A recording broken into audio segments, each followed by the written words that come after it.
You often get taught jazz licks and lines that are a long sausage of boring 8 notes. Today I want to show you how you can keep your licks but apply some tricks that all jazz masters use. Hi my jazz friends all over the world. My name's Sandra Sherman and I simplify jazz for you.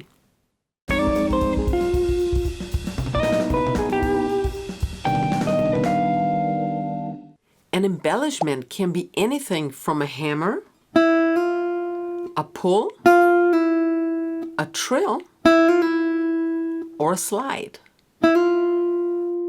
Here's how a Joe Pass lick would look without embellishments.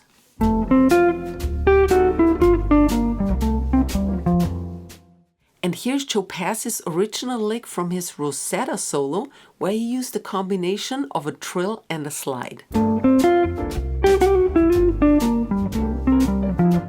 The trick is to have an 8-note rest on the beat, followed by an 8-note, and then we have a 16 triplet hammer and pull combination, which is called a trill. After that you go to the next scale tone, and this can also be a slide if possible. So instead of just playing plain 8 notes, he uses a clever combination of rests, a trill, and a slide. We can practice this technique by embellishing all half tones of a scale. Let's apply it to the F major scale.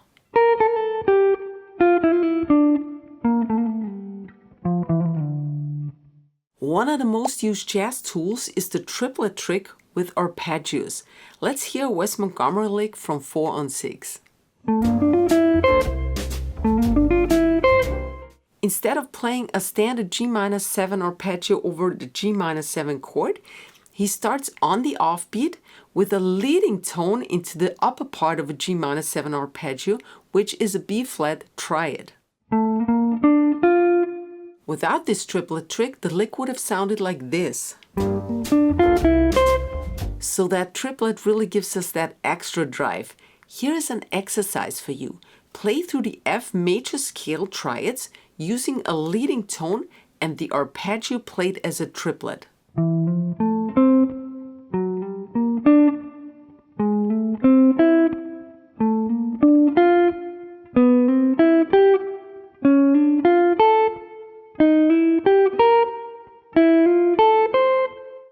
Let's spice up the following example.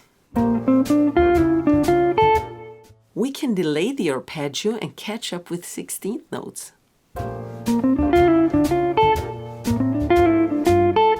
We're still in F major here, but play over a B-flat major 7 chord. Due to the high tempo, add 9 arpeggios are preferred over regular 7th arpeggios. These arpeggios are also called Coltrane Patterns, and the formula is 1, 2, 3, and 5. Then I just add some more 8 notes of the F major scale as an appendix.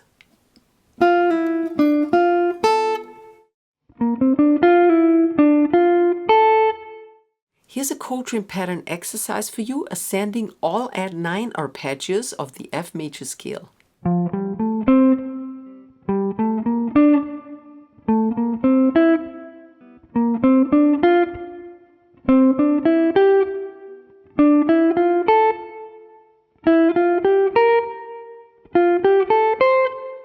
For a systematic approach to jazz guitar, check out my Jazz Starter Packs. The link is in the video description or bio. Here's a basic G-7 lick we want to make sound more natural.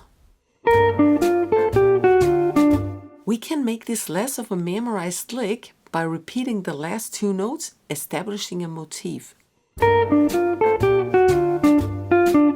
This works great on licks that have the typical bebop ending. We can play more of these descending thirds in the key of G Dorian to develop that motif even further. Make sure the last note is a chord tone though. But what if the next bar isn't in G minor anymore?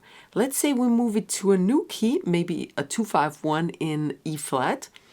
Keep playing the descending intervals of thirds or larger, but in a new key. And again, make sure to land on a chord tone.